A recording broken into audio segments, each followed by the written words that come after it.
Ya, sementara itu pemirsa, pelan tapi pasti PT Adikarya Persero Tbk mulai mendekati target kinerja seiring dengan perolehan kontrak baru menjelang akhir tahun.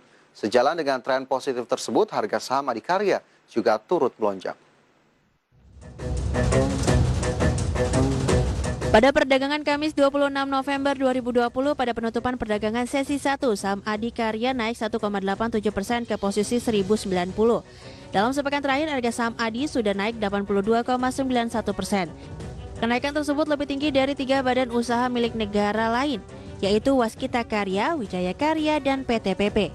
Adikarya melaporkan hingga Oktober 2020 telah mengumpulkan kontrak baru sebanyak 7,5 triliun rupiah.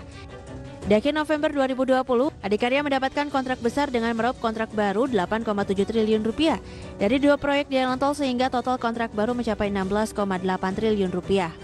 Sementara 2 hari lalu, Adi mendapatkan kontrak baru senilai 922 miliar dari paket pembangunan jalan tol Serang-Panimbang Seksi 3 Ruas Cileles, Panimbang. Jumlah tersebut setara 22,5% dari total nilai proyek sebesar 4,1 triliun rupiah. Selang sehari, Adi kembali mendapatkan kontrak sebesar 7,8 triliun rupiah untuk proyek jalan tol Solo-Yogyakarta Niai Kulon Progo. Salah satu proyek jalan tol yang turut diprakarsai oleh perseroan. Korporat Sekretari Adikarya Parwonto Nugroho menyampaikan, dalam kontrak ini Adi mengerjakan 2 paket pembangunan untuk paket 1.1 ruas Kartasura Klaten sepanjang 22,3 km dan paket 2.2 ruas Monjali Gamping sepanjang 14 km. Dengan tambahan kontrak baru ini, Adi mencatatkan total kontrak baru sejak awal tahun menjadi 16,8 triliun rupiah dan total order book 47,3 triliun rupiah. Pencapaian tersebut mencerminkan realisasi sebesar 67,2% sampai dengan 62,2% dari target kontrak baru Adi pada 2020, senilai 25 triliun sampai dengan 27 triliun rupiah. Adi yakin target perolehan kontrak baru bisa tercapai, pasalnya secara siklus di akhir tahun banyak tender yang akan selesai dan ditutup dengan penandatanganan kontrak. Berbagai sumber, IDEX Channel.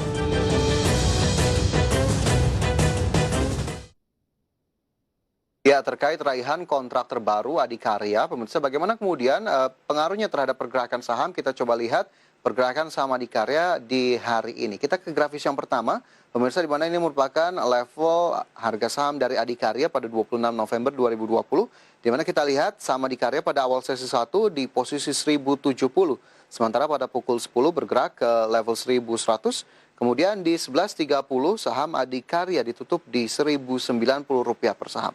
Kemudian pada sesi kedua hari ini saham Adikarya ditutup di level 1.120 atau menguat 4,67%. Range harian dari Adikarya ini di 1.070 hingga 1.120. Adapun nilai turnover atau transaksi mencapai 74,19 miliar rupiah dengan market cap secara keseluruhan Adikarya sampai dengan saat ini senilai 3,99 triliun rupiah.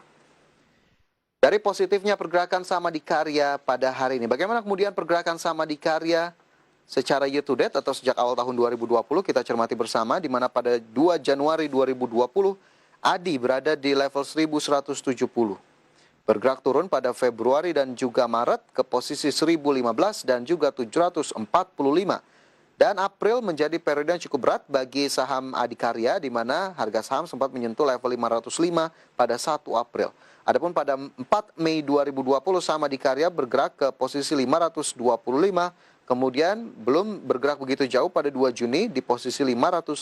Sementara di hari ini jika kita lihat dan juga sudah saya informasikan tadi, bergerak di level 1070 hingga 1120 dan positif 4,67%. Sementara secara year to date, harga saham Adikarya melemah cukup tipis, hanya 4,68%. Kemudian bagaimana dengan valuasi saham dari Adi sendiri? Dilihat dari berbagai indikator, kita cermati di mana indikator yang pertama yakni price to earning ratio atau PE ratio Adikarya di level 189,22 kali. Price to sales ratio atau PSR 0,34 kali. Price to book value ratio atau PBV 0,70 kali, sementara price to cash flow ratio 3,40 kali.